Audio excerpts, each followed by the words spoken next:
Oke, bagi tahu dalam grup.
Okay, boleh mula ya? Okay, a'udzubillahi samiul alim minasyaitonir rajim. Bismillahirrahmanirrahim. Assalamualaikum warahmatullahi taala wabarakatuh.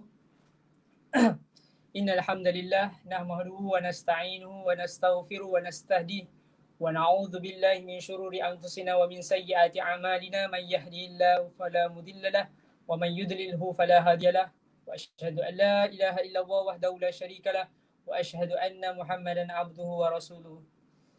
Okey, bagi memberkati majlis kita pada hari ini, sesi live hari ini, saya buka live kita hari ini dengan Ummul Kitab Al-Fatihah.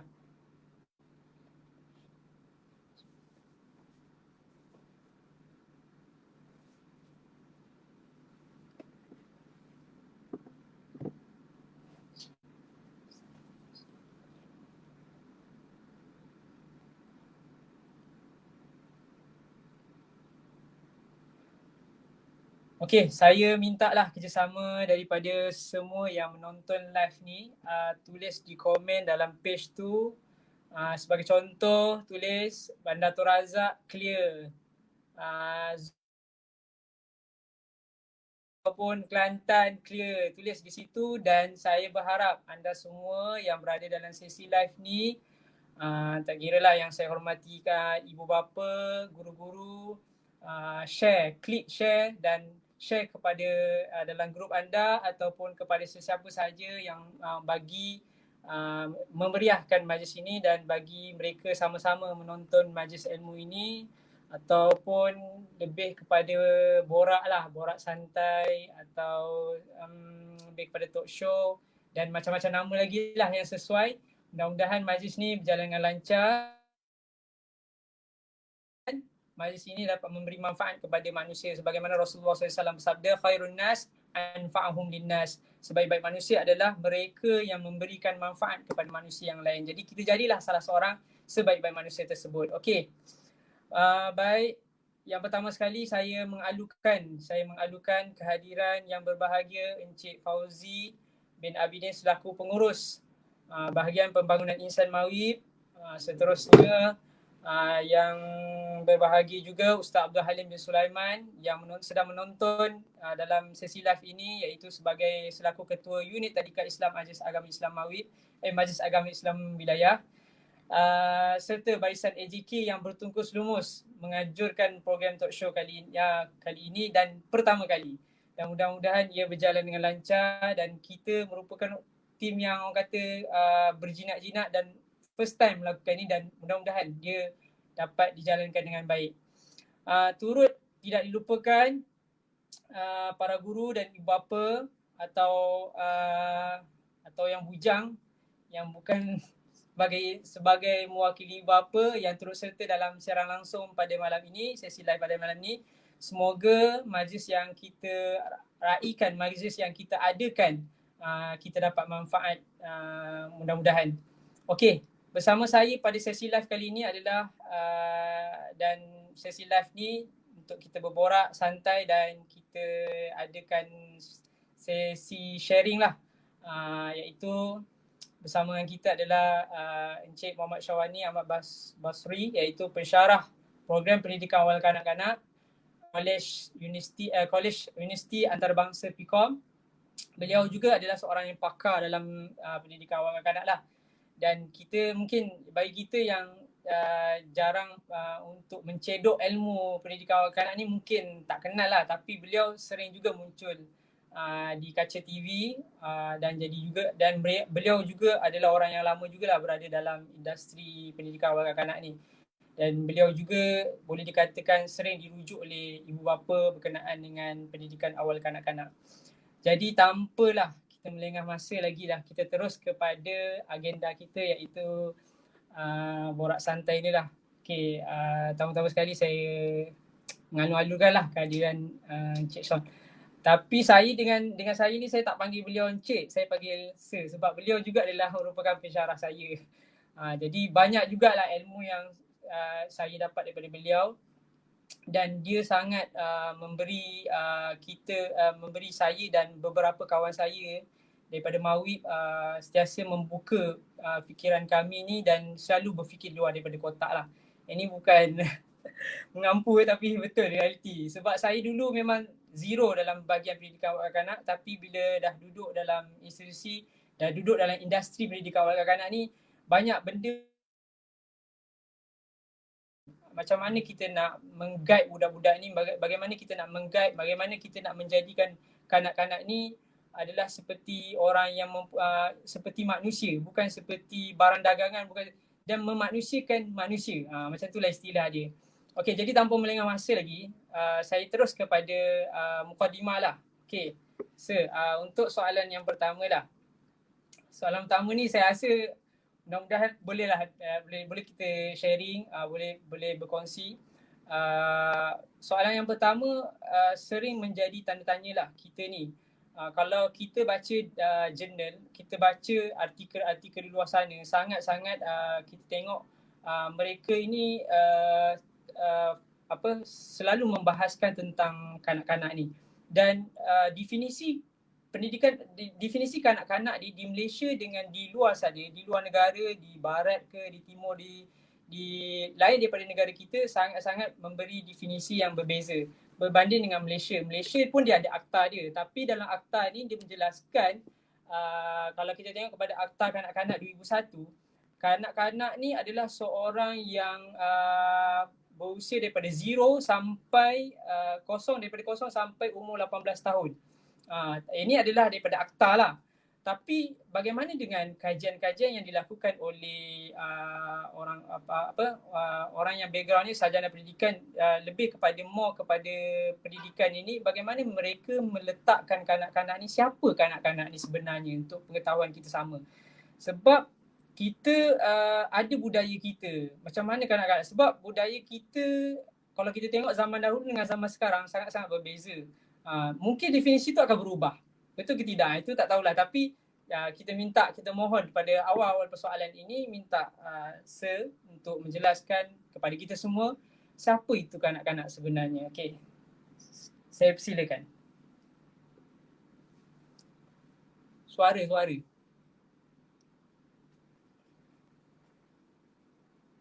tak dengar.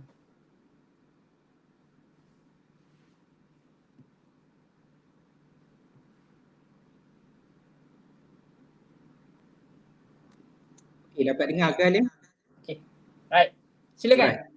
Okay, bismillahirrahmanirrahim. Assalamualaikum warahmatullahi wabarakatuh. Saya pun gementar juga ni sebab nak kena berhadapan dengan, saya tengok dekat komen ramai cikgu-cikgu yang lebih berpengalaman daripada saya. Okay, cikgu-cikgu hebat daripada Tadika Islam Majlis Agama Islam Wilayah Persekutuan. Okay, terlebih dahulu saya bukalah sesi kita pada hari ini dengan Assalamualaikum warahmatullahi wabarakatuh. Kepada saya nampak tadi ada Halim sebut Cik Fauzi, pengurus bahagian pembangunan insan, betul? Dan juga Ustaz apa tadi yang menguruskan, Ustaz Abdul Halim juga. Ustaz Abdul Halim, minta maaf Ustaz Abdul Halim. Bahagian prasekolah, saya ucapkan terima kasih kepada bahagian prasekolah Majlis Agama Islam Wilayah Persekutuan yang mengambil inisiatif. Saya kira ini satu inisiatif yang sangat baik untuk kita sama-sama berbincang, berdiskusi berkenaan dengan isu-isu yang berkaitan dengan pendidikan awal kanak-kanak. Okey, berbalik kepada saya lebih suka, Halim mungkin tahulah, saya lebih suka pada sesi yang santai. Kita borak-borak saja. Kalau ada sesiapa yang nak bertanya soalan, boleh terus bertanya soalan di ruang komen.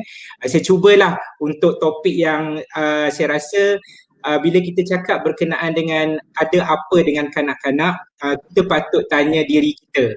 Okey, ada apa dengan kita?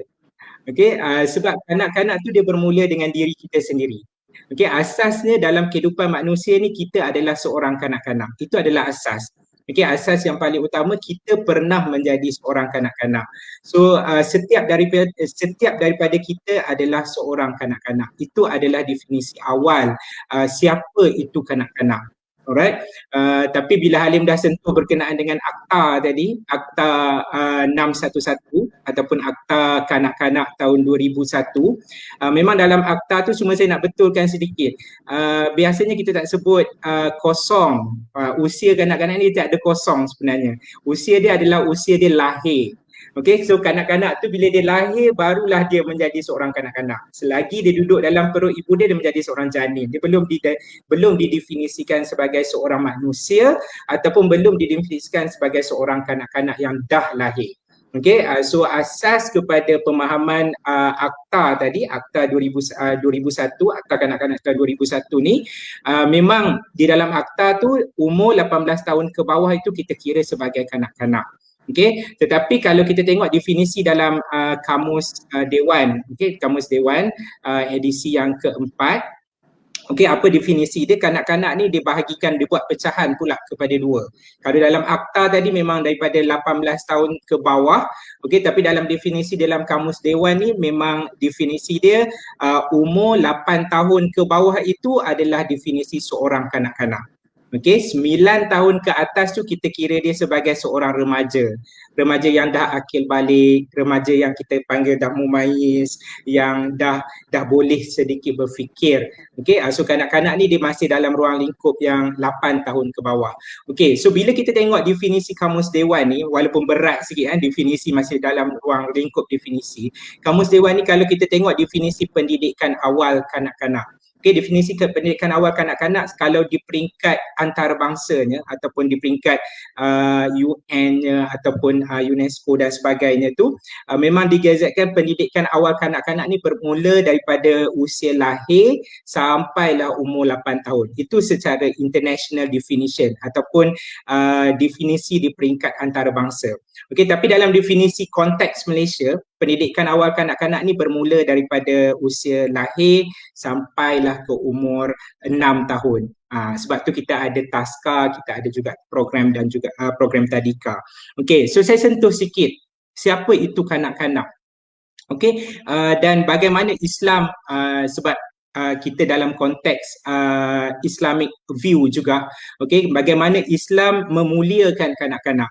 Okey, daripada zaman sebelum jahiliah, zaman jahiliah dan sebelum kedatangan Islam kepada zaman datangnya Islam, bagaimana kanak-kanak tu dimuliakan.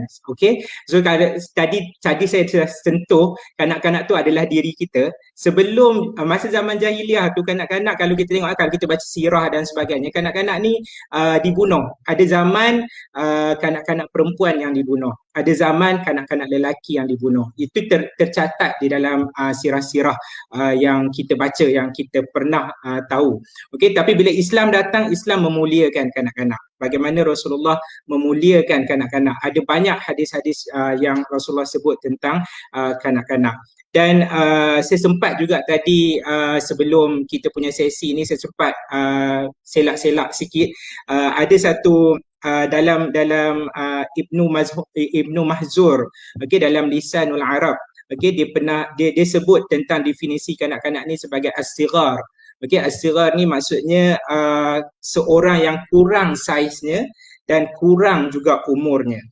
Okey, so kita nampaklah dekat situ kanak-kanak ni saiz dia bukannya saiz orang dewasa dan saiz dia, umur dia tu masih kurang daripada orang dewasa. Itu definisi daripada segi Arab dan juga Islam. Itu secara definisinya lah kalau kita nak kenal siapa itu kanak-kanak. Okey, usia dan juga dalam konteks pendidikan, siapa kanak-kanak yang kita tengah menguruskannya ini. Okey. Itu mungkin daripada segi sudut definisi lah, Halim. Saya tak dengar pula suara Halim. Oh, tutup Mat. Okey, kalau kita tengok pada definisi tu, kanak-kanak kita lihat daripada konteks kita boleh tengok kesimpulan dia lebih kepada daripada lahir sampai 8 tahun kan. Dan saya pun agak teruja jugalah dengan apa yang saya cakap, bagaimana Islam memandang. Kalau kita tengok kepada Rasulullah SAW tu sendiri pun bagaimana dia kata meraihkan cucu dia sendiri kan. Cucu dia pun bergelar kanak-kanak. Ketika solat pun Rasulullah masih lagi stay sujud sebab kerana memuliakan kanak-kanak. Itulah sebenarnya yang kita nak tahu juga, apa sebenarnya kanak-kanak ni kan. Okey, berbalik kepada soalan yang berikutnya, yang tadilah saya nak relate balik. Setelah kita telah tahulah dalam kefahaman kita bahawa kanak-kanak ini yang tadi berusia dalam dalam daripada lahir sampai ke 8 tahun ni, kita ada satu masalah lah dalam kita sebagai seorang macam saya sebagai seorang yang dah berkeluarga, begitu juga yang di luar sana sebagai seorang ibu bapa, dan begitu juga dengan sahabat-sahabat saya atau satu industri dalam pendidikan ni, iaitu yang bergelar sebagai seorang guru. Mereka ini hari-hari berhadapan dengan kanak-kanak. Tipulah kata kalau kita tidak berhadapan dengan kanak-kanak. Sebab apa? Kita duduk kat dunia ni pun keliling kita adalah kanak-kanak. Itu sudah semestinya kan. Tapi ada satu masalah. Kita ni selalu memandang kanak-kanak ni bukan mungkin sesetengah selalu memandang kanak-kanak ini adalah dia seperti orang dewasa. Macam contohlah, tak pandai marah. Saya terus terang je lah, tak pandai marah. Sebab apa? Kita menganggap dia adalah sama dengan fikiran kita. Kenapa tak ajar ni tak pandai-pandai? Kita dah ajar banyak kali kan, ulang kan. Tabiat tu jangan tipulah kalau tidak ada pada diri kita kan. Terutama sekali kalau kita ni sedang beremosi. Kalau kita ni tak beremosi, itu memang dah masuk dalam kategori tarawali atau ulama-ulama yang saya sendiri pun saya tabik hormat lah kan. Jadi bagaimana Rasulullah SAW juga mengajarkan kepada Abu Zar ketika itu dia menjadi seorang kanak-kanak. Ya ghulam, samillah kan, dia kata, wahai ghulam, mula ketika mana dia makan, ketika dia nak makan tu, Rasulullah kata, ya ghulam samillah. Dia kata kepada Abu Zar, ya Abazar samillah, kata, mulakanlah dengan bismillah kan. Begitu sopannya Rasulullah SAW. Jadi kita nak berbalik kepada satu soalan, iaitu kita sering menganggap kanak-kanak itu adalah orang yang berfikiran seperti dewasa, seperti kita juga. Tetapi kita ada satu kekurangan, kelemahan yang kita ada, yang kita perlu pelajari, yang perlu kita ketahui, yang hari ini kita berharap jugalah Syah berkongsi. Apakah keperluan ataupun apa yang perlu kita ambil tahu tentang keperluan kanak-kanak sebenarnya. Contohlah, sekarang ni keperluan utama yang kita tengok rata-rata ibu bapa dia sangat menekankan kehidupan kanak-kanak pada masa akan datang, iaitu dengan orang kata pendidikan akademik perlu ditekankan. Tak pandai kita hantar tuition, tak pandai kita bagi cikgu yang mahal-mahal kita bayar. Tapi mereka tidak tahu apakah keperluan kanak-kanak sekarang ni. Jadi kita nak tanya, ada apa dengan kanak-kanak ni dan apa keperluan yang perlu ibu bapa atau guru-guru tahu sebenarnya kanak-kanak ni perlu apa mengikut umur. Kalau kita tengok tadi daripada lahir sampai 8 tahun. Tapi kalau kita kepada tadika sendiri, dia umur yang kalau kita tengok kepada definisi bagaimana kajian-kajian yang dilakukan di Malaysia adalah umur lahir daripada sampai 4 tu kategori taska kan. Kita nak tanyalah bagaimana untuk kategori yang 5 hingga 6 tahun tadika ni, apa keperluan yang perlu kita siapkan kepada kanak-kanak tersebut supaya kita sama-sama dapat memberikan yang terbaik kepada kanak-kanak tu agar dia menjadi, tadi yang saya cakap, manusia yang dimanusiakan. Sebab jarang kita jumpa, bukan jarang lah, kita takut khawatir benda ni, kita tengoklah pada luar sana, dekat sana kan, banyak kanak-kanak yang tidak dapat pendidikan yang sebaik-baiknya kan. Jadi saya nak tanyalah apa keperluan tu, dan supaya guru dan kita dan saya sendiri sebagai seorang ibu bapa perlu tahu apa keperluan sebenarnya kanak-kanak ni diperlukan. Okey. Saya silakan. Okey. Panjang soalan Halim tu panjang sebenarnya, ada beberapa soalan kat situ. Okey, saya cuba jawab. Kita berborak. Supaya saya boleh jawab satu persatu, mungkin saya dapat rungkaikan satu persatu dulu kepada Halim. Kalau Halim perlukan tambahan soalan, nanti Halim boleh maklumkan kepada saya. Okey, dalam konteks memanusiakan manusia, kita kena faham setiap daripada kita dia ada limit. Okey, kita kena faham kita sebagai seorang dewasa pun kita punya ruang ataupun kita ada had-had yang kita perlu penuhi. Okey, bukan sekadar penuhi, maksudnya dia ada sampai satu tahap tu yang kita rasa macam saya kena berhenti dekat sini. Okey, sama juga macam kanak-kanak. Okey, berdasarkan sebenarnya banyak kajian yang dilakukan, okey, berkenaan dengan tahap-tahap perkembangan kanak-kanak. Okey, biasanya kalau cikgu yang ambil pendidikan awal kanak-kanak akan mengenali tokoh-tokoh seperti Gian Piaget, tokoh-tokoh seperti Susan Isaac, Maria Montessori. Okey, yang antara yang paling yang terkenal di Malaysia.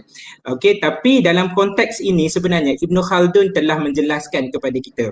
Okey, saya cuba nak relatekan dengan Islamic point of view sebab bila kita mengkaji, bila kita membaca dan bila kita mempelajari dan mengaplikasikan apa yang kita tahu, kita temui sebenarnya Islam telah memulakan segala-galanya. Okey, contoh macam Halim bagi satu hadis Rasulullah SAW tadi berkenaan dengan ya ghulam tu kan, samillah, maksudnya Rasulullah suruh dia mulakan dengan ucapan bismillah. Saya teringat, saya tak pasti sama ada sambungan hadis yang sama ataupun dia hadis yang berbeza. Ada satu ketika itu Rasulullah menggunakan perkataan ya ghulam juga untuk seorang kanak-kanak yang dia tengah nak mengambil makanan. Okey, tengah nak mengambil makanan yang jauh daripada dia. Okey, tengah makan bersama nak ambil makanan yang jauh. Rasulullah kata, ya ghulam, ambillah makanan yang paling dekat dengan Kul biyaminik. ambil yang paling dekat kan. Okey, saya tak ingat dia punya Sambungan verse. dia. Sambungan dia kan. Itu kita nampak bagaimana Rasulullah mendidik kita dengan adab. Okay, even kalau kita melihat kenapa sebab-sebab Rasulullah diutuskan pun liutam mimma makarimal akhlak. Okay, untuk Rasulullah menyempurnakan akhlak. Okay, berbalik kepada Ibn Khaldun tadi. Okay, dalam konteks pendidikan, apa yang Ibn Khaldun gariskan, okay, untuk pendidikan kanak-kanak adalah, okay, pengajaran ilmu kepada kanak-kanak itu kita perlu mulakan dengan sedikit demi sedikit. Ataupun kita perlu beransur-ansur. Kita tak boleh nak terus, orang kata apa, hari ni masuk sekolah, esok dah terus pandai. Dalam masa 3 bulan, dalam masa 3 tahun dia terus boleh segala-galanya. Okay, sebab berdasarkan kajian, ini Al-Ghazali yang pertama sekali memperkenalkan learn through observation ataupun belajar melalui pemerhatian. Okey, biasa kalau kita pergi training kan, cikgu-cikgu pergi training, pergi latihan ataupun ibu bapa ada mengikuti kursus-kursus dan sebagainya. Okey, kita akan nampak learn through observation. Kita sebagai role model, kita sebagai orang kata apa, orang yang menjadi tokoh yang dilihat oleh seorang kanak-kanak untuk dia ikuti. Okey, tapi sebenarnya learn through observation ini telah digariskan lebih awal oleh Al-Ghazali. Okey, kenapa? Sebab Al-Ghazali kata kamu adalah contoh terbaik kepada anak-anak kamu. Okey, kalau kita tak menunjukkan contoh itu, bagaimana anak-anak tu nak ikut, nak follow dan sebagainya. Contoh macam cikgu emosi ataupun kita beremosi, kita sebagai seorang ibu bapa beremosi, anak kita pun akan menjadi seorang yang beremosi. Okey, kalau kita nak, contohlah sebagai contoh yang paling ketara sekarang adalah kalau kita nak stopkan anak kita daripada main telefon. Kan, kita nak stopkan anak kita daripada main telefon, kita marah dia untuk main telefon, kita marah dia, tapi kita tengah pegang telefon. Masa kita marah dia tu, kita tengah pegang telefon. Okey, sebab dia ada kajian. Okey, ada kajian daripada Harvard Research, 83% proses pembelajaran kanak-kanak ini adalah berdasarkan observation, berdasarkan pemerhatian dia. Jadi kita perlu menitik beratkan satu role model. Okey, dalam pendidikan kita perlu ada satu tunjang yang menjadi asas bagaimana kanak-kanak melihat kita membawa aspirasi pendidikan itu. Alright, so sebab tu sebagai seorang pendidik, sebagai seorang ibu bapa, kita kena tahu apa objektif kita menghantar anak kita bersekolah. Apa objektif kita, apa matlamat kita sebenarnya? Adakah matlamat kita untuk dia mendapat grade yang tertinggi sahaja? ataupun matlamat kita adalah untuk dia menjadi seorang manusia. Sebab tu objektif memanusiakan manusia itu tidak tercapai selagi mana kita tidak memahami apa matlamat dan objektif kita. Alright, so kalau kita memahami objektif dan matlamat ini, kita akan tahu yang anak kita ni dia ada fasa-fasa tertentu. Okey, berbalik kepada ada apa dengan kanak-kanak, kanak-kanak ni dia ada tahap-tahap perkembangan dia. Okey, Halim sebelum masuk diploma pendidikan awal kanak-kanak mungkin tak ada ilmu lagi berkenaan dengan pendidikan awal, ataupun sebelum Halim jadi seorang ayah, Halim tak tahu pun macam mana nak menguruskan seorang bayi, kan, nak menguruskan seorang anak, nak tukar lampin macam mana, nak bancuh susu macam mana dan sebagainya. It is a process. Okey, kita Saya pun panggil heran ini sebab boleh jadi ayah. Saya pun heran boleh ayah. Kan, and then anak kita tu macam ibu-ibu akan mengandung anak dia selama 9 bulan. Dia tak hari ni mengandung esok terus lahir, tak. Okay, it is a process. Kenapa 9 bulan? Dan setiap 9 bulan tu pula dia ada fasa pula. 3 bulan pertama, 3 bulan seterusnya, 3 bulan seterusnya. Okey, sebab kanak-kanak ni kalau nak tahu, kanak-kanak ni berkembang setiap 3 bulan. Okey, setiap 3 bulan kita akan nampak perkembangan yang berbeza dalam setiap anak kita tu. Sebab tu cikgu-cikgu ataupun ibu bapa, kita kena tahu tahap perkembangan anak kita. Dan anak kita dengan anak orang lain tak sama.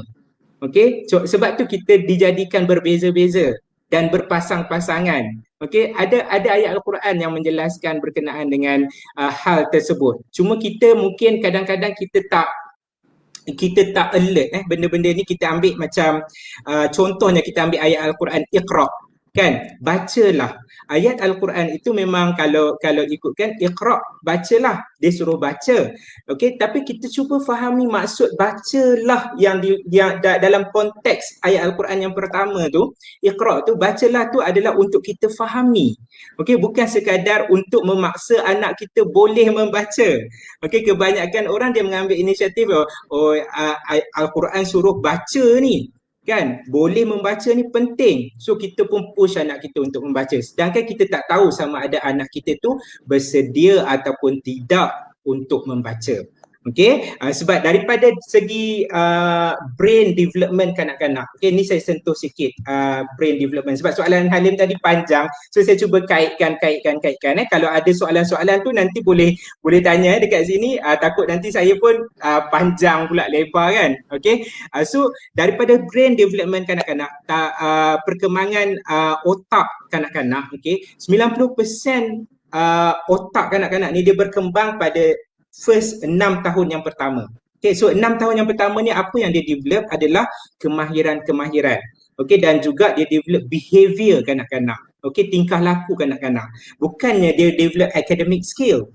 Yang academic skills tu, yang kognitif tu, yang kita panggil cognitive level tu, ataupun kita panggil pencapaian akademik dan sebagainya tu, dia hanya meliputi 10% sahaja dalam otak kanak-kanak ni. So otak kita ni dia bulat macam ni, kan, dia bulat macam ni, kalau boleh nampak, kan. So 30 dekat sini 90% ni adalah benda-benda yang sensory, benda-benda yang kita kena bermain, benda-benda yang dia kena rasai, dia kena berpengalaman untuk melakukan benda tersebut, dia kena enjoy.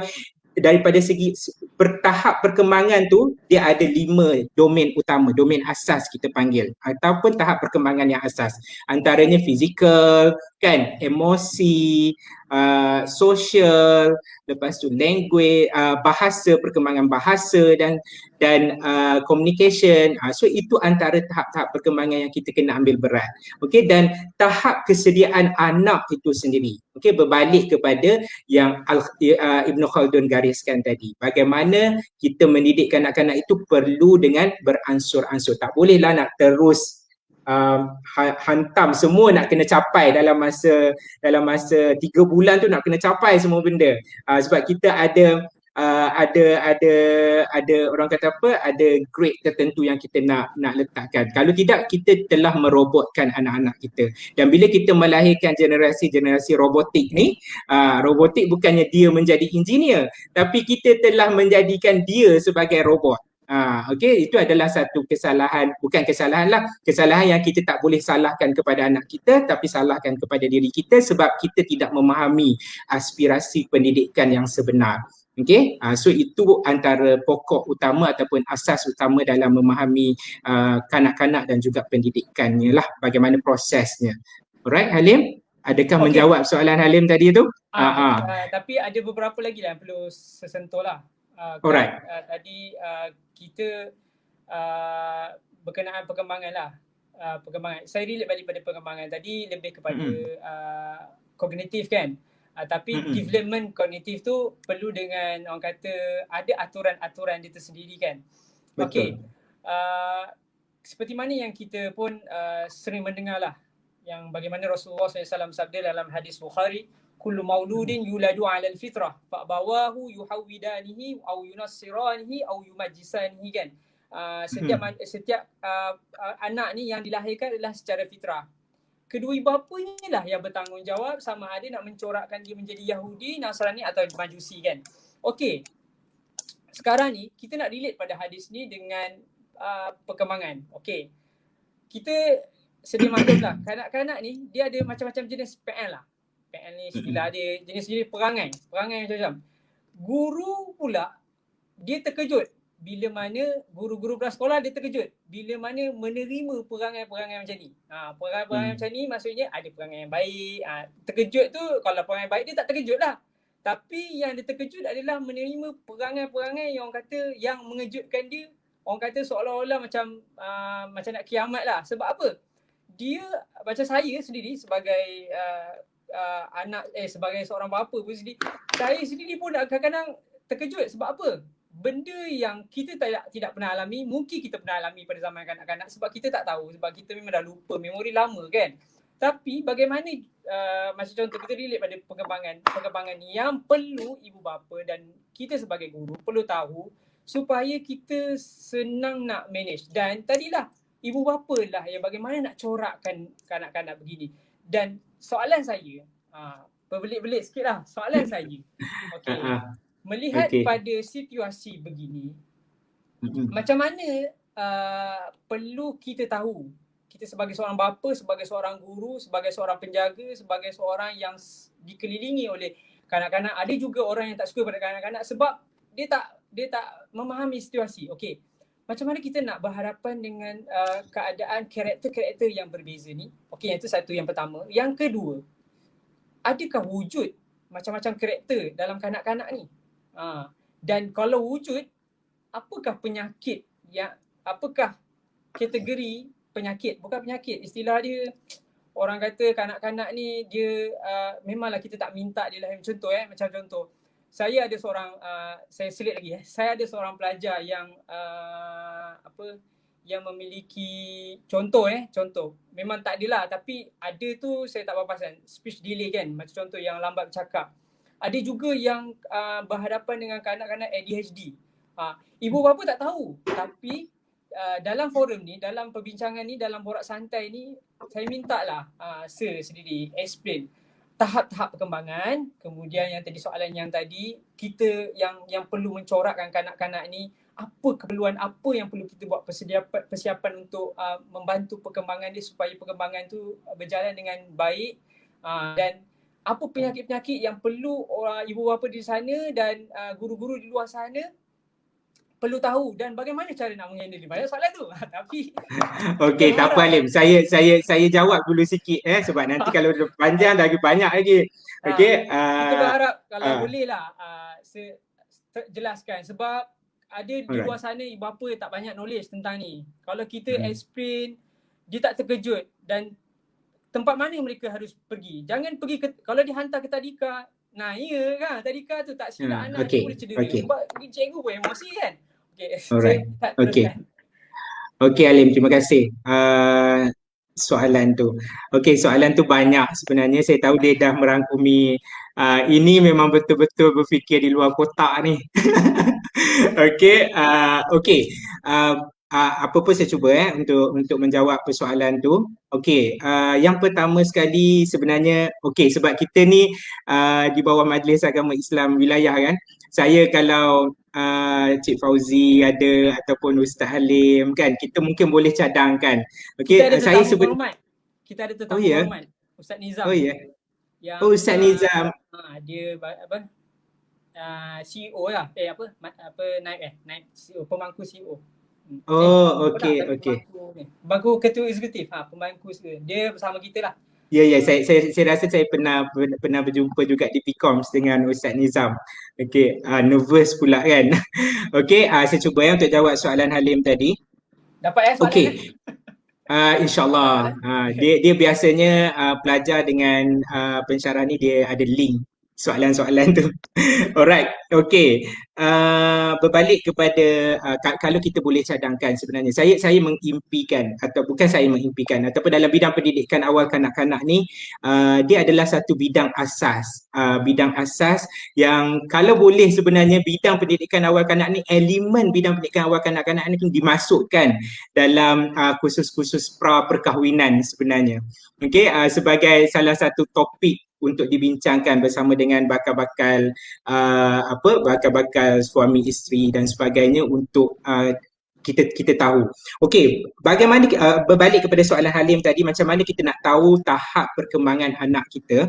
Okey, saya pasti setiap orang yang mempunyai anak ataupun ibu bapa yang baru mendapat anak ataupun sebagainya, mengandung dan sebagainya, kita biasanya dibekalkan oleh buku pink ataupun buku biru tu. Kan, mungkin Halim pernah tengok kot, kita ada buku pink daripada Kementerian Kesihatan tu kan, Kementerian Zaman kita tak ada. Kesihatan. Zaman saya tak pasti zaman saya ada ke tak. Okey. Okey, zaman kita lah. Okey. So buku pink dan buku biru ni sebenarnya kalau kita pergi buat suntikan ataupun nak cucuk vaksin dan sebagainya kepada anak kita, dia ada developmental chart tau. Dalam buku biru tu dia ada developmental chart yang kita akan tengok tahap perkembangan anak kita tu, adakah proses dia tu berlaku dengan baik ataupun tidak. Okey, dan seterusnya ibu bapa, apa yang ibu bapa boleh ambil pengetahuan juga, okey, yang mungkin saya boleh kongsikan di sini untuk bagaimana bila saya nak terangkan dalam konteks perkembangan secara menyeluruh tu mungkin sukar untuk difahami, tapi saya cuba untuk mudahkan apa yang ibu bapa boleh dapatkan dan cikgu-cikgu boleh dapatkan adalah di Kementerian Kesihatan, di Kementerian Pendidikan kita ada sediakan satu senarai semak perkembangan kanak-kanak. Very simple. Okey, sangat ringkas dia punya perkembangan mengikut umur kanak-kanak.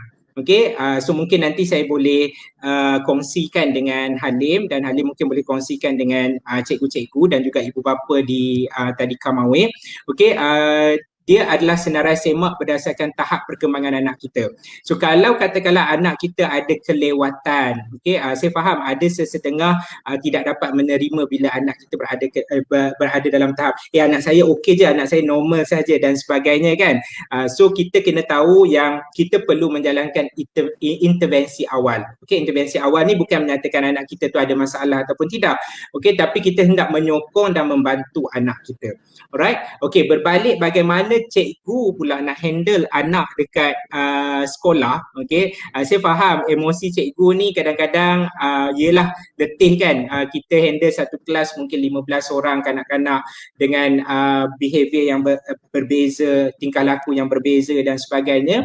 Okey, berbalik kepada hadis yang Halim bacakan tadi itu berkenaan dengan kita yang mencorakkan anak kita tu nak menjadi Yahudi, Nasrani ataupun sebagainya. Okey, berbalik kepada hadis tersebut, okey, sebenarnya dia sangat relate dengan apa yang kita bincangkan di peringkat awal tadi, learn through observation. Okey, kanak-kanak ni dia belajar berdasarkan pemerhatian.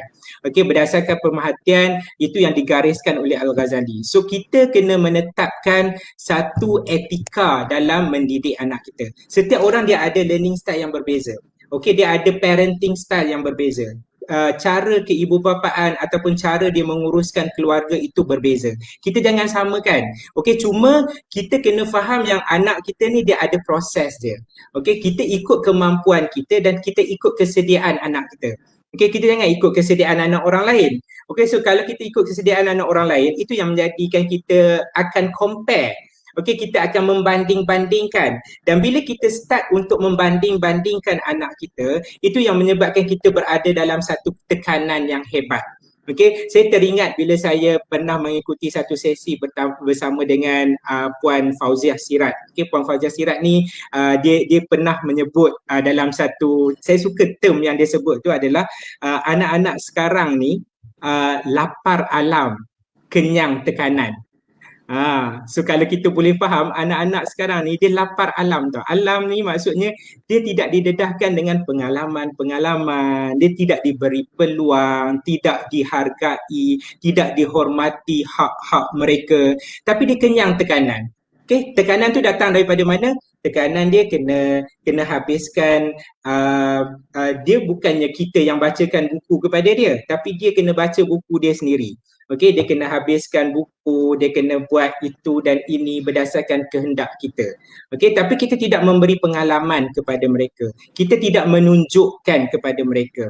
Okey, sebab tu dalam definisi pendidikan, okey, saya teringat bila Said Naqib Al-Atas mendefinisikan pendidikan, biasa kita gunakan kalimah tarbiyah, okay, sebagai mendidik. Tapi Al-Atas tidak menggunakan perkataan ataupun term tarbiyah itu. Tapi Al-Atas menggunakan perkataan takdib.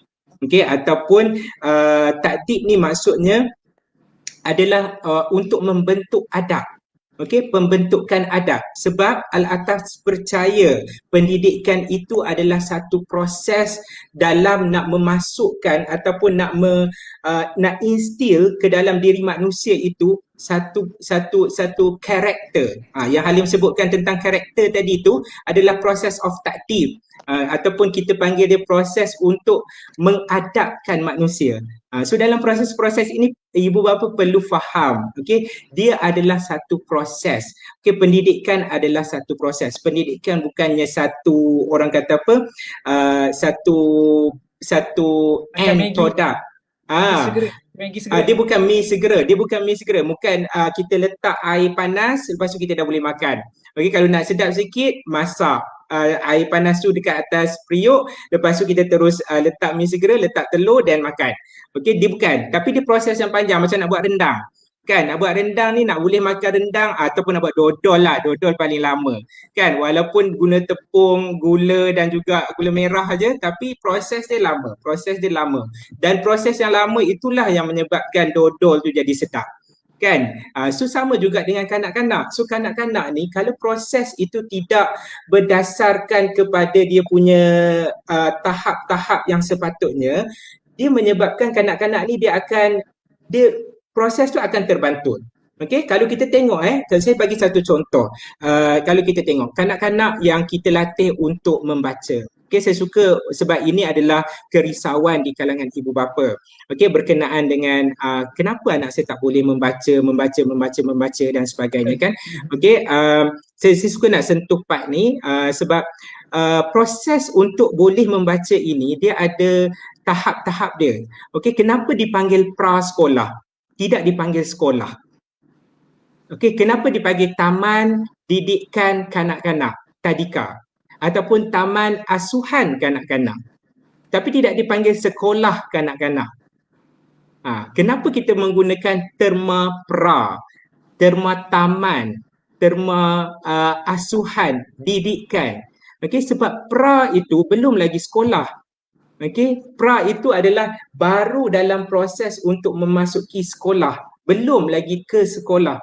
Okey, tapi apa yang berlaku di pra sekolah, apa yang berlaku di taska, apa yang berlaku di tadika adalah kita telah menjadikan pra ini sebagai satu sekolah, sebagai satu konteks sekolah kepada kanak-kanak. Okey, ini adalah satu bukan kesilapan, tapi orang kata apa, salah faham kita tentang definisi pra sekolah, definisi taska, definisi tadika itu sendiri. Okey, dalam konteks berbalik kepada membaca tadi. Okey, sebelum anak-anak kita boleh membaca, anak-anak perlu boleh bercakap dengan baik, bertutur dengan baik. Okey, sebab komunikasi yang baik akan membantu kanak-kanak memahami apa yang dia baca. Tapi kalau anak kita masih lagi pelat, masih lagi keliru antara baca dan orang kata apa, baca dan duduk kan. Dia pun tak tahu apa perkataan yang dia sebut, masih lagi betul-betul dalam keadaan yang pelat dan sebagainya. Bagaimana dia nak boleh nak memahami bacaan tersebut? Dan satu lagi yang kita nampak, kesalahan kita mengaplikasikan bilingual. Okay, bilingual ni adalah dewi bahasa. Kan, dewi bahasa ni kita mix. Itu cat. Itu cat. Itu dah salah tu. Kan? Itu cat tu kita dah jadi rojakkan bahasa. So budak ni confused. Cat ke cat tu bahasa yang mana? Kucing ke cat? Dia faham cat tu as a cat. Tapi dia faham pula, kita pula bila dia baca buku, itu kucing. So dia tak jumpa cat tu.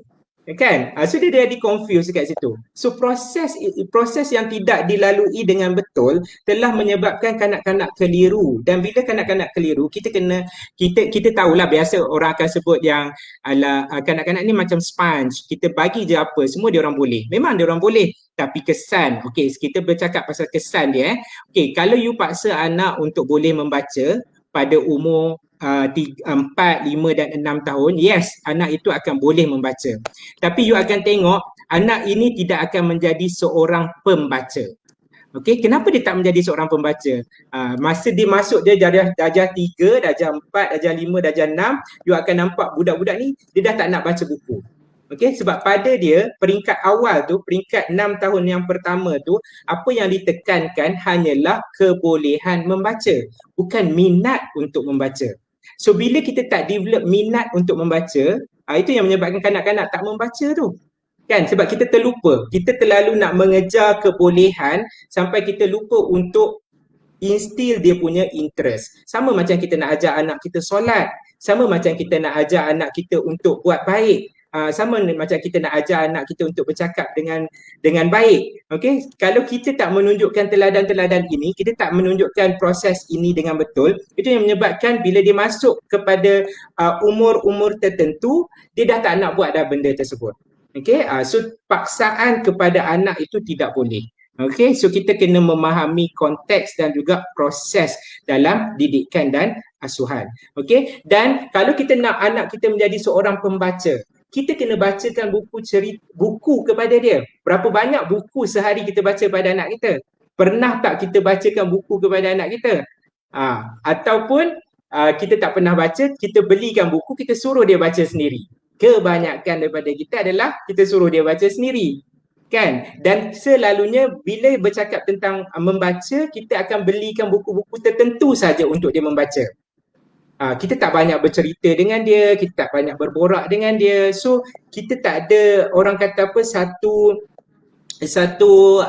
proses yang nak memupuk minat dia terhadap sesuatu perkara itu. So berbalik kepada apa yang Al-Atas gariskan tadi berkenaan dengan takdib, ini adalah satu proses untuk kita memanusiakan manusia. Okay, so itu adalah konteks pendidikan yang sebenarnya. It is a process, bukannya produk yang kita nak tengok. Sebab kalau kita betul-betul memahami proses ini, kita akan lebih menghargai apa yang kanak-kanak itu lakukan. Okay, secara fitrahnya kita tak boleh lari daripada anak kita berlari, secara fitrahnya kita tak boleh lari daripada anak itu bergaduh, secara fitrahnya kita tak boleh nak elak daripada anak itu jatuh.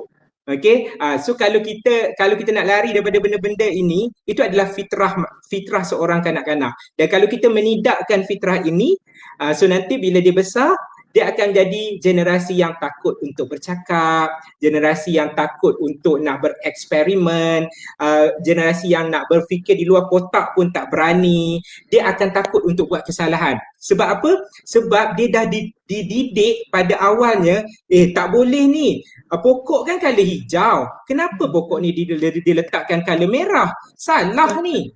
So bila kita dah train dia punya mind tu untuk berfikir yang pokok mesti colour hijau.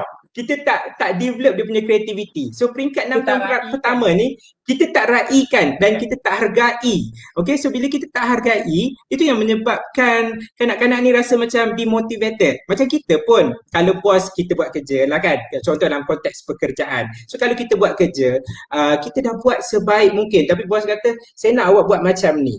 So you buat mengikut flow yang itu saja tanpa ada penambahbaikan. Okay, cikgu kalau nak mengajar guna buku tu je. Tak ada kreativiti dah. Kan tak buat circle time, tak ada orang kata apa. Contohnya dalam konteks tadika, kita kan diberi masa satu subjek biasanya 30 minit kan. So 30 minit takkanlah kita nak duduk nak suruh kanak-kanak tu tengok this is A, this is A. So kita pun duk tunjuk this is A, 1 2 3 apa semua, tak ada langsung nak bermain dengan mereka, tak generate pengalaman dengan mereka. So kanak-kanak ni dia tak enjoy lah. So proses pendidikan tu dia akan jadi tidak menyeronokkan kepada anak dan kita tidak menghargai hak seorang kanak-kanak itu. Okay? So itu mungkinlah Halim. Saya rasa saya dah melangkaui banyak dah persoalan-persoalan lain tu. Kalau tak stop saya nanti saya dah pergi ke part yang lain Ada pula. banyak lagi persoalan-persoalan sebenarnya sebab Okay. dia relate kepada ada apa dengan kanak-kanak kan, sebab Ya, kita sangat. sangat banyak perlu tahu tentang kanak-kanak ni. Sebab yelah kita akan mati. Yang akan membina negara ni adalah kanak-kanak ni sendiri kan. Kalau asasnya pun saja dah rosak, macam mana untuk ke depan ni nanti kan. Saya sangat terkesan lah dengan apa yang saya kongsikan tadi. Kalau kita tengoklah macam tadilah, kalau pokok pun kita tak boleh, kalau warna pokok pun kita tak boleh nak hargai kanak-kanak tu, ikut kreativiti dia, ikut pemikiran. Seperti mana saya ulang tadi, pemikiran kita dewasa, kanak-kanak lain, imajinasi diorang tak sama dengan kita. Kita dah boleh berfikir secara matang, kita dah boleh berfikir secara logik. Pokok, kalau batang dia mesti warna coklat atau warna hitam sikit. Tak boleh lari daripada tu. Tapi kanak lain, dia kata warna pink. Sebab apa? Dan kita pun marah dia dan kita memaksa dia dan kita tak nak menerima, kita tak nak raikan dia punya pemikiran dia, kita tak nak raikan dia punya kreativiti. Dan hasilnya, kita sendiri pun dah pernah tengok kan, budak yang darjah 6, tingkatan 1, tingkatan 2, tingkatan 3 tidak mampu berfikir luar kotak kerana apa? Asasnya telah rosak dari awal. Betul ke tidak? Sokong tidak pernyataan saya ini? Sebab kita dah berhadapan dengan student universiti kan, dia tak boleh mampu buat assignment sendiri. Sebab apa? Tadilah, kerana daripada awal lagi tidak diberikan berdikari untuk kreatif sendiri, untuk mempunyai pandangan sendiri. Betul ke tidak? Itu boleh tanyalah yang lain-lain. Okey, so saya banyak soalan lagi sebenarnya, tapi saya diberi arahan untuk berikan beberapa soalan daripada penonton sendiri atau yang ikut kita secara live. Saya akan, saya pun ada nampak banyak juga soalan-soalan yang ditanya. Okey, saya baca soalan-soalan dia. Yang pertama kalau rasa boleh catat lah. Harap ingatlah, kalau tak ingat saya akan ingatkan. Yang pertama, tak apa, mungkin macam ni Alim, kita ambil satu soalan dulu, saya jawab sikit and then nanti saya respon balik. Okay? Soalan yang pertama, dia kata kita dah berada dalam fasa pandemik kan. Jadi apakah nasihat dan cadangan, saranan ataupun pandangan daripada Sir sendiri, macam mana dan apa yang perlu kami lakukan sepanjang pandemik ni dalam mungkin lebih relate kepada pendidikan kanak-kanak. Yang kedua ni sebenarnya sama dengan speech delay lah. Okey, dia kata saya ada soalan, anak saya berumur 5 tahun tapi dia masih belum bercakap dengan baik. Namun ada arahan atau perkataan daripada parents, dia mampu bercakap, dia mampu faham. Kemudian asas ABC pun dia dan nombor huruf jawi pun dia faham. Cuma dia ada masalah dari segi inilah, masih belum bercakap dengan baik. Apakah saya ringkaskan, apakah perlu saya membawa dia berjumpa dengan pakar? Kerana disebabkan tadilah anak dia tak boleh bercakap. Ini saya rasa soalan ni boleh saya tambah satu lagi. Satu lagi soalan ni sama juga, iaitu anak yang umur 5 tahun tidak boleh bercakap tapi faham arahan dan soalan. Sama soalan dia yang tadi dua dengan Alright. So soalan yang pertama tadi, nasihat dan pandangan atau saranan pandemik, bapa untuk semasa pandemik. Yang kedua tadi, apakah saya perlu jumpa dengan pakar Dan walaupun ketika itu dia faham arahan, dia boleh baca ABC, dia faham jawi, dia faham nombor. Baca atau faham sama kot. Macam Okey. itulah. Sama Okey. dengan soalan yang ketiga tadi, belum mampu bercakap tapi faham arahan dan soalan. Apakah ini dikategorikan penyakit ke apa kan? Sebab saya punya soalan tu tak terjawab lagi. Sebab penyakit-penyakit kanak-kanak ni apa? Dia banyak item kan. Tapi tak apa. Okey. Kita bagi Okey. tetamu-tetamu kita yang berada dalam live ni memanfaatkan masa yang bersama dengan sendiri untuk jawab soalan ni. Kita serah kepada Alright. pakar, okey? Silakan. Tak adalah pakar. Kita sama-sama kita sama-sama belajar insya-Allah. Okey, berkenaan dengan persoalan Halim berkenaan dengan kanak-kanak yang berkeperluan khas ni, saya rasa untuk sesi yang singkat ini mungkin kita tak dapat nak rangkumkan semua. Okey, berkenaan dengan kanak-kanak berkeperluan khas. Cuma apa yang saya boleh bagi pandangan dan juga saya boleh minta untuk semua guru-guru dan juga ibu bapa, apa bentuk intervensi awal ataupun kita boleh buat senarai semak awal yang kita boleh buat di peringkat kita adalah dengan merujuk kepada senarai semak perkembangan kanak-kanak. Okey, senarai semak perkembangan kanak-kanak ini boleh Google saja senarai semak perkembangan kanak-kanak yang dikeluarkan oleh Kementerian Pendidikan Malaysia pada tahun 2019 mengikut umur daripada lahir sampailah umur kanak-kanak tu kalau tak salah saya sampai sekolah rendah saya rasa.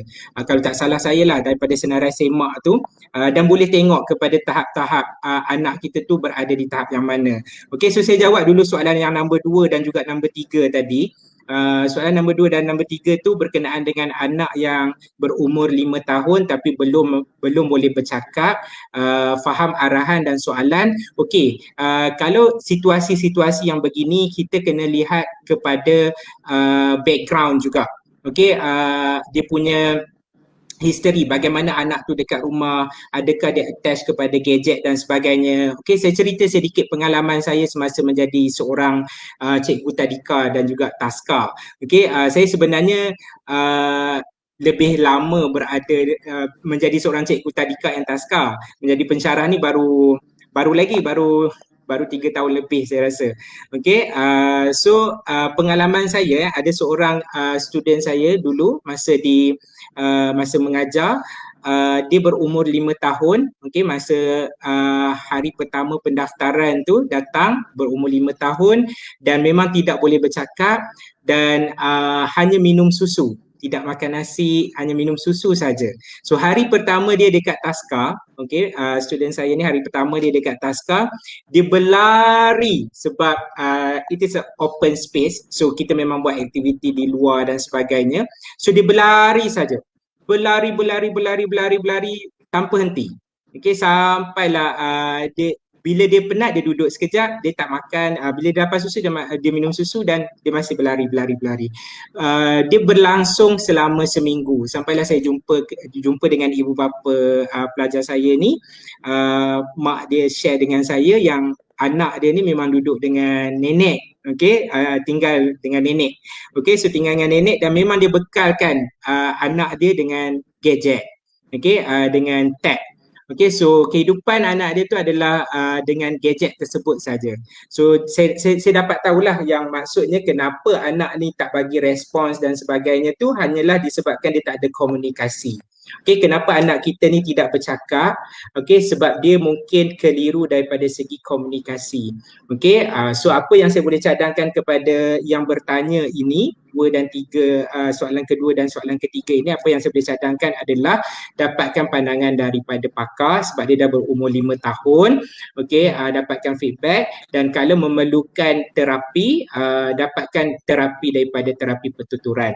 Okey, kerana mereka lebih pakar dalam menguruskan. Okey, dalam bidang pendidikan awal kanak-kanak ni, sebagai seorang cikgu pendidikan awal kanak-kanak, apa yang kita boleh buat? Kita tak boleh diagnose.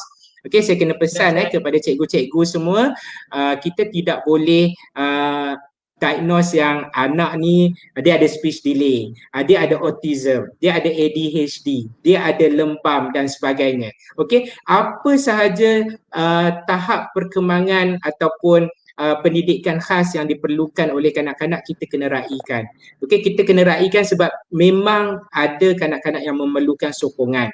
Okey, kanak-kanak ni mungkin kurang daripada segi satu bidang tapi dia ada kelebihan di dalam bidang-bidang yang lain. So kita tak boleh nak rangkum semua. Okey, apa yang kita boleh buat kalau dia memerlukan sokongan, dapatkan sokongan. Jangan sesekali menidakkan sokongan yang diperlukan oleh anak tersebut. Kalau kita menidakkan ataupun kita deny hak anak tersebut, itu yang menyebabkan anak kita tu dia lagi jadi teruklah nanti. Okey, sebab dia tak dapat sokongan awal. Sebab tu senarai semak pendidikan perkembangan tu sangat penting kepada ibu bapa, sangat penting kepada cikgu-cikgu untuk cikgu-cikgu faham.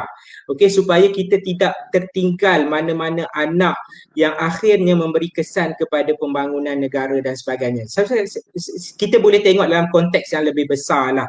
Bila konteks negara kenapa kita ada masalah sosial, kenapa kita ada masalah-masalah yang orang, kenapa ada tekanan emosi, bunuh diri dan sebagainya. Okey, sebab tak ada empathy dalam pendidikan kita. Okey, sebab kita tidak memahami, kita tidak membawa aspirasi ataupun kefahaman kita tentang hak seorang anak itu. Okey, dan hak seorang anak itu adalah berdasarkan tahap perkembangan dia.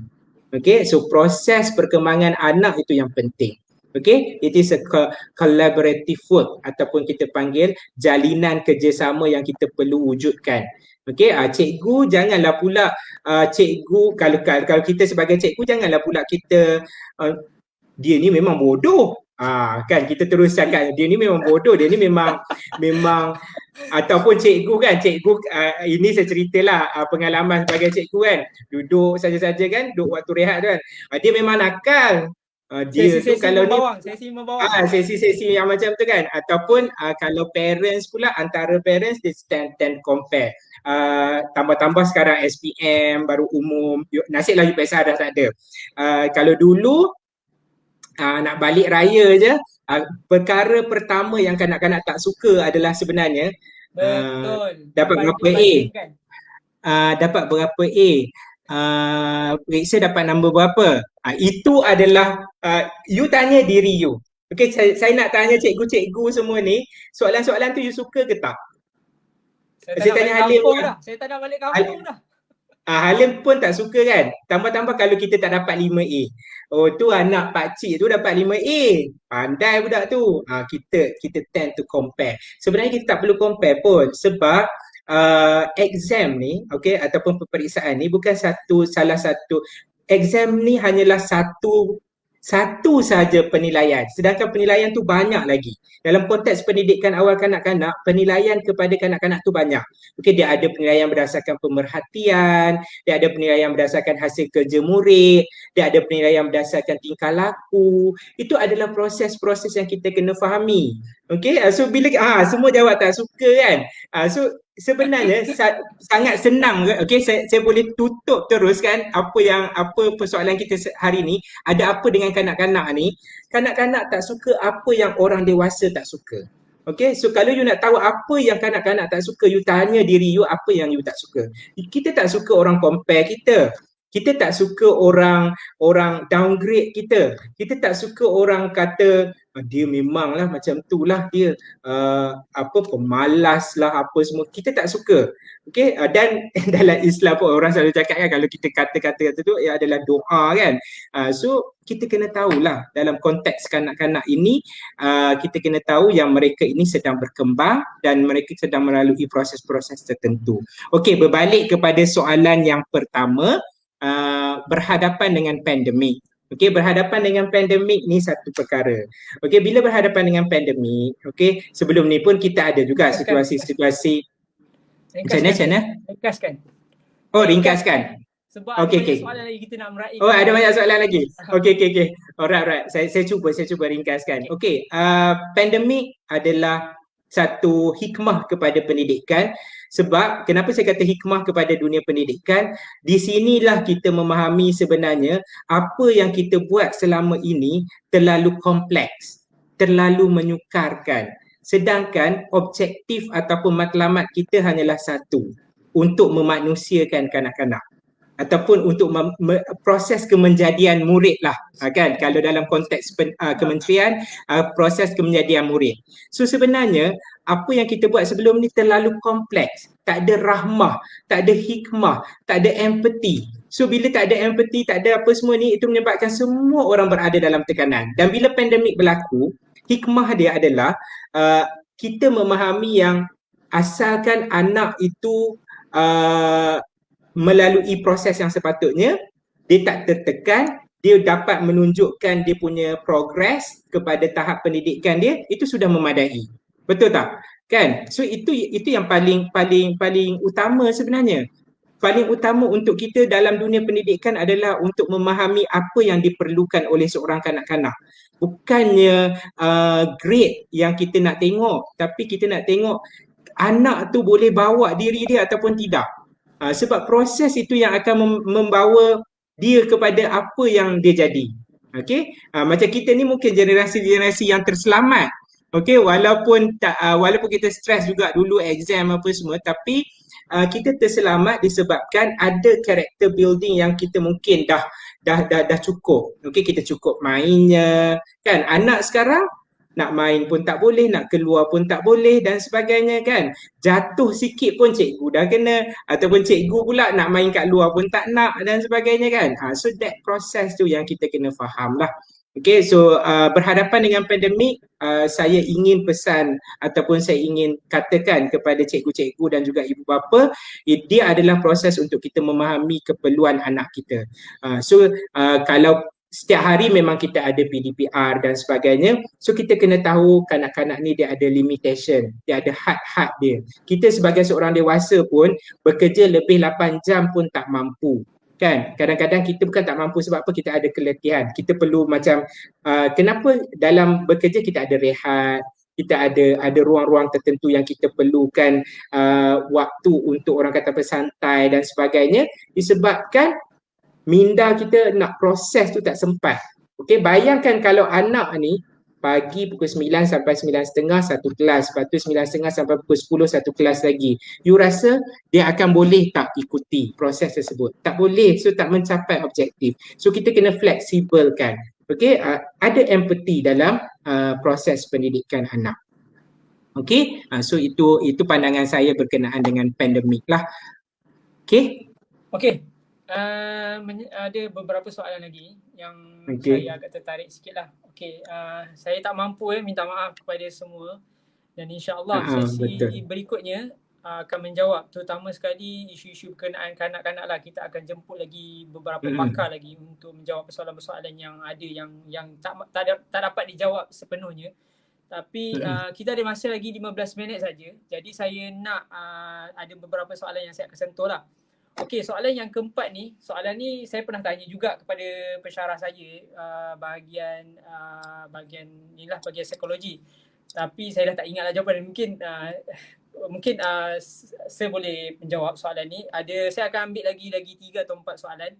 Okey, soalan yang keempat. Ada orang mengatakan bahawa kepandaian anak-anak ini adalah disebabkan genetik.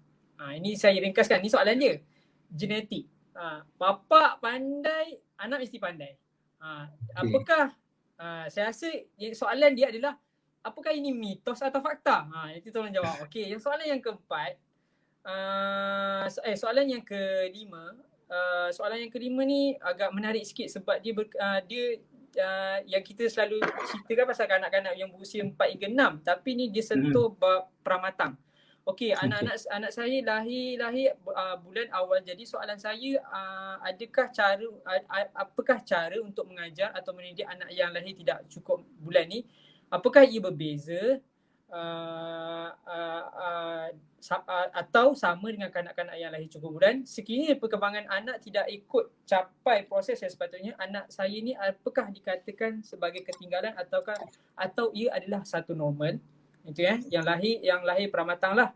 Apakah didikan dia sama dengan kanak-kanak normal atau tidak? Apakah perkembangan yang berlaku pada kanak-kanak tersebut? Okey, soalan yang keenam.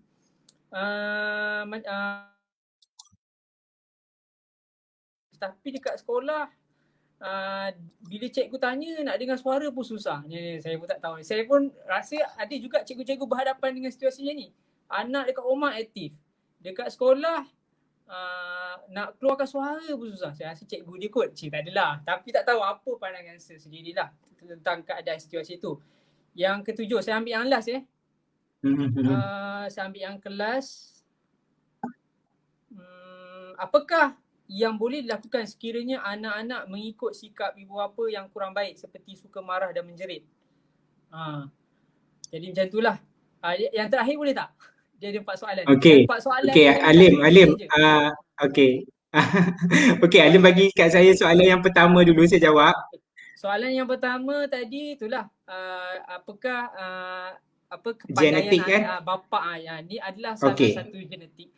Okey, so saya jawab sikit. Okey, dia dalam kajian ataupun dalam proses kita memahami kanak-kanak, memang dia ada banyaklah, dia ada behaviorism, dia ada genetic factor tu pun adalah salah satu orang kata apa, dalam growth ataupun dalam pertumbuhan kanak-kanak.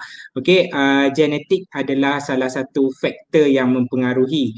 Okey, tapi dalam konteks kepandaian, okey, dalam konteks intelligence, okey, kita ada dalam teori Howard Gardner. Okey, dia ada multiple intelligences. Okey, manusia ni dia ada tahap-tahap kecerdasan dia yang tersendiri. Okey, saya tak pasti dia ada satu research, tetapi saya tak ingat dia daripada mana. Teori Howard Gardner ni yang asasnya dia ada 7. Okay, asal-asalnya Howard Gardner ni masih hidup, masih ada lagi, masih wujud lagi orang yang mempelopori Howard Gardner punya teori ni. Asasnya adalah 7. Manusia ni dia ada berbeza kepandaian dia, berbeza kecerdasan tahap dia. Ada orang yang intrapersonal dia bagus, ada orang yang interpersonal dia bagus, ada orang dia lebih kepada nature, ada orang yang lebih kepada music dan sebagainya. So setiap manusia ni dia ada proses-proses ataupun tahap-tahap perkembangan dia yang tersendiri. Howard Gardner menggariskan 7 dan the latest ada 9 daripada Howard Gardner. Tapi ada saya pernah terbaca dan terdengar daripada Al-Quran punya perspektif, tahap kecerdasan manusia ni dah ada 14 ataupun lebih daripada tu. Cuma saya tak pasti, kalau saya mungkin ada sesi-sesi yang seterusnya nanti mungkin kita boleh kongsikan bila saya dapat input-input yang lebih tepat tentang 14 yang dimaksudkan itu. Cuma kita kena faham kepandaian itu kita bukannya measure berdasarkan grade. Okay, tapi kepandaian ini dia kena melihat kepada proses perkembangan tersebut. Okay, genetic factor tu is one of the perkara asas lah, sebab secara tidak langsung bila dia ada genetik yang baik, maksudnya dia akan dapat persekitaran yang baik. Okey, dia ada persekitaran yang baik, mungkin dengan ilmu yang ataupun educated parents ataupun ibu bapa yang ada ilmu ni, dia dapat membantu proses pembelajaran anak dia. Okey, tapi tak bermaksud kalau parents dia tak bersekolah tinggi, anak dia tak ada pula kepandaian. Okey, tidak bermaksud. Dia berbalik kepada bagaimana kita menyokong pendidikan anak-anak itu dan bagaimana kita nak menyediakan anak itu dalam proses perkembangan dia. Okey, dalam proses untuk dia memahami pendidikan. Okey, so kalau ibu bapa ni sentiasa menyokong proses ini dan memahami aspirasi ini, ibu bapa tak compare anak dia, ibu bapa tak herdik anak dia, tak marah anak dia dan sebagainya, dan menyokong sentiasa anak dia, so anak ni akan menjadi yang baiklah juga. Okey, sama juga kalau kita tengok di peringkat sekolah. Okey, kalau dulu kita ada kelas A, B, C dan D, kan? So kita tengok kawan-kawan kita di kelas D, kan? Kalau kita bersembang dengan kawan-kawan kita di kelas D, dia akan kata, alah aku ni kalau ambil SPM pun memang tak lulus dah. Dia akan demotivated. Okey, sebab kita ada perbezaan di situ. Kita membeza-bezakan. Okey, kita membeza-bezakan kelas dan sebagainya. So perbezaan ini telah menyebabkan kita punya sistem itu tidak cantik kepada kanak-kanak sebab kita tidak menghormati proses yang sepatutnya. So saya lebih tengok kepada multiple intelligences dan juga tahap-tahap sokongan yang kita berikan kepada anak-anak untuk proses bukan nak memandaikan, tetapi untuk nak menjadikan kanak-kanak ini mengetahui ataupun berkembang mengikut tahap yang sepatutnya. Okey, itu soalan yang pertama, Alim. Very limited time. Sebab kita dah sangat-sangat ni, kita masa sangat menceburui kita dan Ah, bagus ah, ah. jugalah ibu bapa banyak respon, banyak tanya soalan. Tapi itulah Alhamdulillah. untuk majlis, untuk berborak santai kita ni sangat-sangat limited lah. Maksudnya kita memang tak mampu bawa lebih lama dan kita berharap dengan soalan-soalan yang kita boleh bagi ni boleh terjawab lah semampunya. Soalan yang berikutnya saya boleh bagi masa 2 minit je untuk saya jawab. Boleh Okey. ringkaskan. Okey, Soalan boleh. yang ada 2 soalan yang saya ambil lah. Yang 5 dengan 6 ni saya rasa sama kot soalan dia. Iaitu tentang anak pramatang lah, anak yang lahir pramatang, apakah cara pendidikannya adalah berbeza atau tidak. Lepas tu kalau berbeza, macam mana kita nak ikut prosesnya, sebab mereka berharap dia tidaklah ketinggalan sebagaimana pelajar-pelajar yang normal. Yang kedua, apakah yang perlu dilakukan ibu bapa sekira anak-anaknya bersikap seperti ibu bapanya yang kurang baik, seperti suka marah dan menjerit. Saya rasa saya dapat 2 soalan tu lah saya boleh bagi. Yang terakhir adalah yang aktif tadi. Saya dia beritahu yang aktif dekat rumah, dekat sekolah tak aktif. 2 minit saja boleh ringkaskan. Alright, boleh. InsyaAllah. Berkenaan dengan kanak-kanak yang pramatang tu, kanak-kanak yang pramatang ni sebenarnya dia memang kadang-kadang kalau kita tengok daripada segi growth dia ataupun pertumbuhan dia mungkin ada sedikit kelewatan. Sebab biasanya dia akan duduk dekat dalam biasanya akan tinggal lebih lama di hospital dan sebagainya, dan bila dia dah keluar daripada hospital pun dia punya proses tersebut mungkin sedikit terlewat lah. Tapi daripada segi perkembangan, kalau kita menyokong perkembangan anak itu, dia akan berkembang dengan baik. Dia tak ada masalah pun sebenarnya. Dia tak ada isu besar pun. Melainkan dia ada masalah-masalah kesihatan yang lain. So bila dia pramatang, yang normal pramatang tu, insyaAllah kalau kita bagi sokongan yang sepatutnya, dia akan berkembang dengan baik. So berdasarkan pramatang ni juga saya nak kaitkan sikit tentang proses kita berada di sekolah. Di sekolah kita handle kanak-kanak yang berbeza, tapi dia berada dalam ruang lingkup umur yang sama. Saya bagi contoh, kanak-kanak yang berumur 5 tahun, di kelas 5 tahun. Dalam kelas 5 tahun tu, ada kanak-kanak yang lahir pada bulan Januari dan juga ada kanak-kanak yang lahir pada bulan Disember. Apa yang berlaku pada kanak-kanak yang lahir bulan Januari dan juga kanak-kanak yang lahir pada bulan Disember?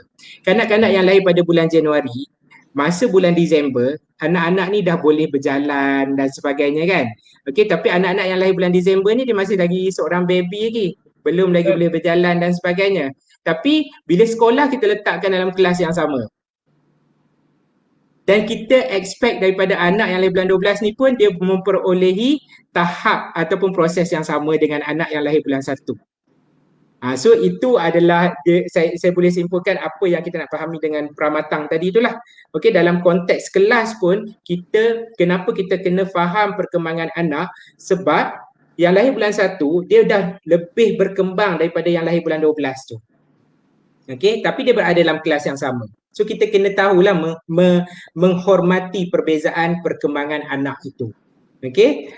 So soalan yang seterusnya tadi tu apa, Halim? Soalan yang seterusnya tadi, pewatakan ibu bapa lah yang suka menjerit, yang suka marah-marah ni, apa yang boleh kita lakukan terhadap anak-anak yang mempunyai sikap seperti ibu bapanya lah. Macam mana kita nak ni. Yang ini tak dapat yang terakhir yang tadilah, yang dia kata pewatakan yang berbeza daripada rumah, dia seorang yang dia sebenarnya berkait dengan dua-dua soalan ni sangat berkait. Perwatakan yang berbeza kanak-kanak ni adalah disebabkan dia punya situasi ataupun environment yang berbeza, persekitaran yang berbeza.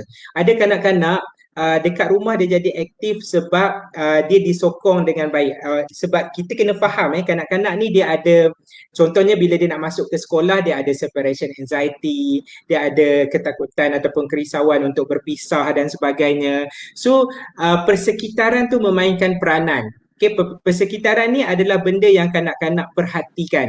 dan benda yang kanak-kanak perhatikan ni dia akan ikut.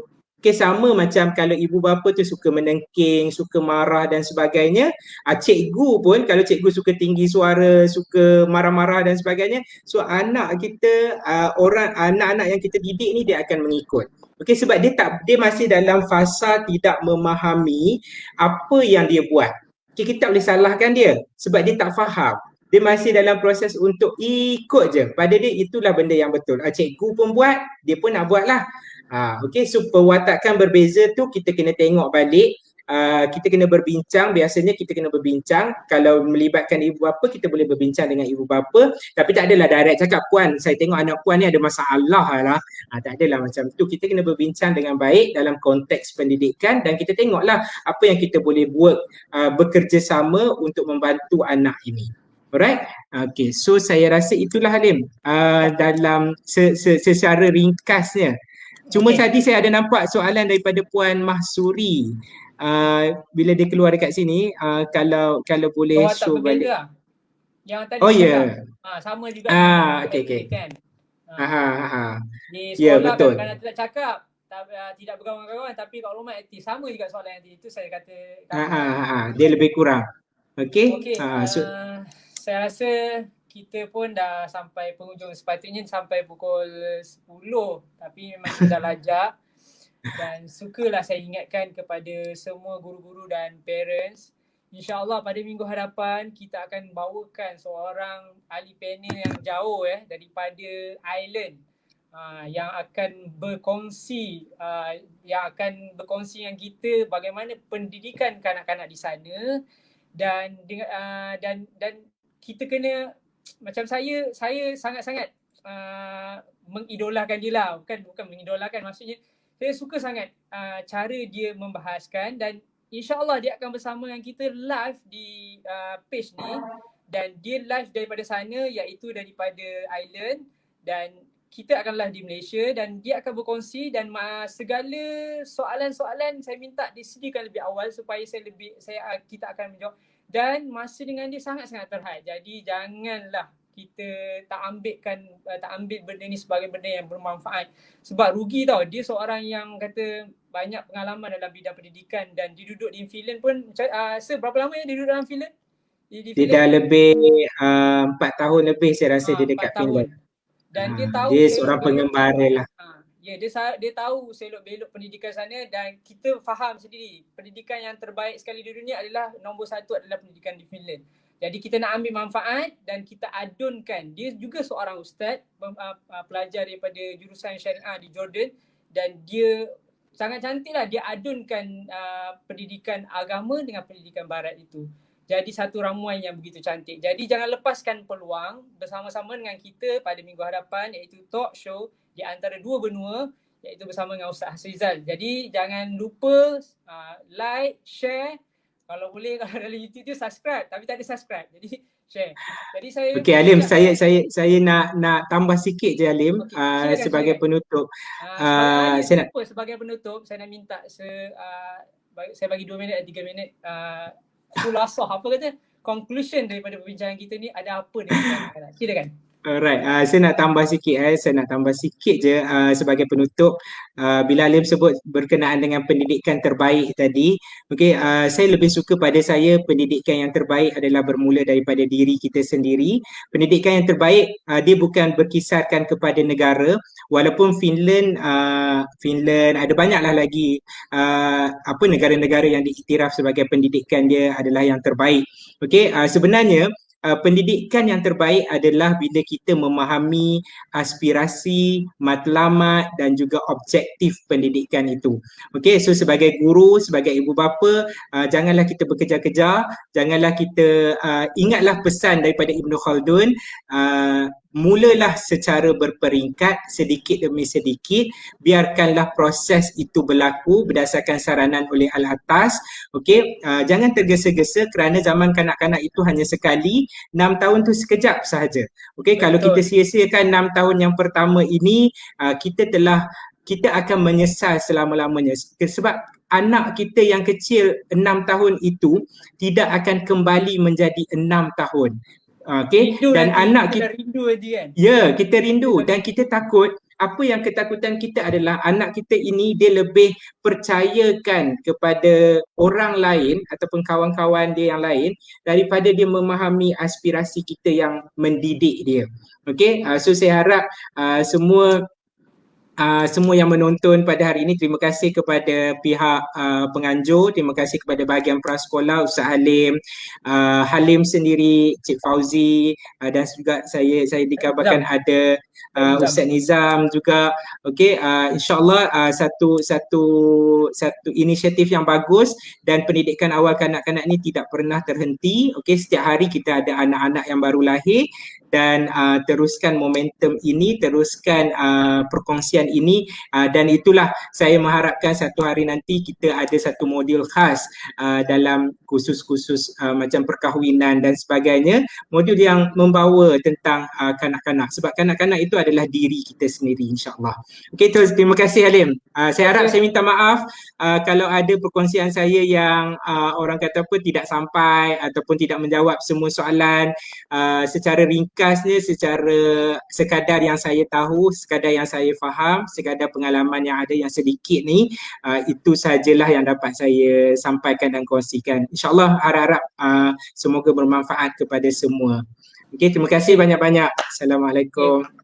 Terima kasih banyak-banyak kepada ahli panel kita yang kita jemput ni. Mudah-mudahan kita dapat ilmu yang bermanfaat. Jazakallahu khairan kathira kepada Sir kerana sudi bersama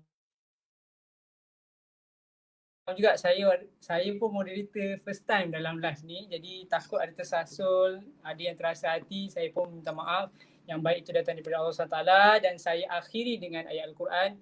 Ya ayyuhalladzina amanu anfusakum wa ahlikum naran waquduhan nas wal hijarah 'alaiha malaikatun ghilazun shidadun la ya'suna Allah ma amarahum wa yaf'aluna ma yu'marun. Maksudnya, wahai orang-orang yang beriman, peliharalah diri kamu dan keluarga kamu daripada api neraka yang bahan bakarnya adalah manusia dan batu. Penjaganya malaikat-malaikat yang kasar dan keras yang tidak durhaka pada Allah terhadap apa yang dia perintahkan, dan mereka selalu mengerjakan apa yang diperintahkan. Jadi kita sama-sama jaga keluarga kita, kita bimbing keluarga kita ke arah yang menjadi manusia, ke arah menuju keredaan Allah SWT, dan pelihara keluarga kita daripada terbakarnya diri mereka yang menjadi bahan api neraka. Okey, itu saja daripada saya. Yang baik itu datang daripada Allah SWT, dan yang kelemahan itu datang daripada saya. Saya mengucapkan terima kasih, ribuan terima kasih banyak-banyak kepada semua yang sudi bersama kami dalam sesi live ini. Mudah-mudahan Allah memberkati majlis kita dan kita tangguh majlis kita, dan kita akan jumpa pada minggu hadapan bersama dengan Ustaz Azrizal. Sama-sama kita ikuti perkembangannya. Jadi wabillahi taufiq wal hidayah. Wassalamualaikum warahmatullahi wabarakatuh. Kita tangguh majlis kita dengan surah Al-As dan tasbih kafarah. Subhanallah.